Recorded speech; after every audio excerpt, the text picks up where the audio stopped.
Ang ating ebanghelyo ngayong Sabado, 5 ng Abril, ay mula kay San Juan. Sinabi ng ilang nakarinig kay Jesus, "Tunay ngang ito ang propetang hinihintay natin. Siya na nga ang Kristo." Sabi naman ng iba. Ngunit may nagsabi rin, "Maaari bang magmula sa Galilea ang Kristo? Di ba hindi? Hindi ba sinasabi sa kasulatan na ang Kristo ay magmumula sa lipi ni David at ipanganganak sa Bethlehem na bayan ni David?" Nagkaroon ng pagkakabaha-bahagi sa mga tao dahil sa kanya. Gusto ng iba na dakpin siya, ngunit wala namang nangahas na humuli sa kanya. Nang bumalik ang mga bantay ng templo, tinanong sila ng mga punong pari at ng mga Pariseyo, "Bakit hindi ninyo siya dinala rito?" Sumagot ang mga bantay,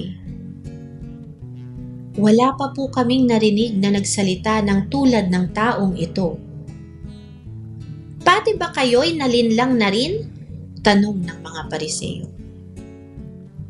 "Mayroon bang pinuno o Pariseyong naniniwala sa kanya?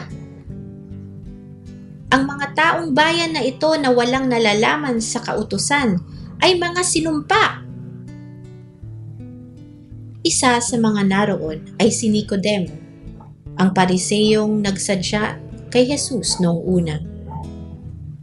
At siya'y nagtanong, "Hindi ba't labag sa ating kautusan na hatulan ang isang tao nang di muna nililitis at inaalam kung ano ang kanyang ginawa?" Sumagot sila, "Ikaw ba'y taga Galilea rin? Saliksikin mo ang kasulatan at makikita mong walang propetang magmumula sa Galilea." Pagkatapos nito, umuwi na ang lahat. Ang mabuting balita ng Panginoon. Ang ating Faith Food Reflection ngayon ay mula kay Brother Bernie Marco. Bawal ang judgmental. Sa sulat ni San Juan, Kabanata 7, mga talatang 40 hanggang 53, makikita natin ang pagkakahati ng mga tao tungkol sa pagkakakilanlan kay Jesus. Ang ilan ay kumikilala sa kanya bilang propeta o ang Mesiyas, habang ang iba naman ay nagdududa dahil sa kanilang mga maling akala tungkol sa kung saan dapat manggaling ang Mesiyas. Ang mga Pariseyo, dahil sa kanilang pride at mahigpit na interpretasyon ng batas, ay agad siyang hinusgahan nang hindi man lang siniyasat ang katotohanan. Sa gitna ng kaguluhang ito, si Nicodemus ay nagkaroon ng lakas ng loob na magsalita at paaalalahanan ang kanyang mga kasamahan na maging makatarungan at pakinggan muna si Jesus bago husgahan. Ang talatang ito ay nag-aanyaya sa atin na pagnilayan kung paano natin kinikilala si Jesus at kung paano tayo tumutugon sa kanyang katotohanan. Hinahayaan ba natin ang ating mga biases o maling paniniwala na humadlang sa pagkilala natin sa kanyang presensya? Bukas ba tayo sa mas malalim na pagkaunawa kay Kristo, kahit na ito'y humahamon sa ating comfort zone?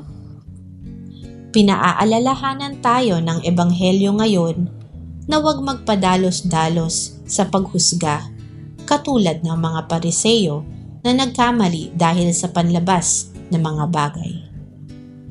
Tinatawag tayo na huwag maging judgmental, makinig, maghanap ng pangunawa at tingnan ang higit pa sa panlabas na anyo. Ang tapang ni Nicodemo ay nagbibigay inspirasyon sa atin na manindigan para sa katotohanan kahit na ito'y mahirap o hindi popular.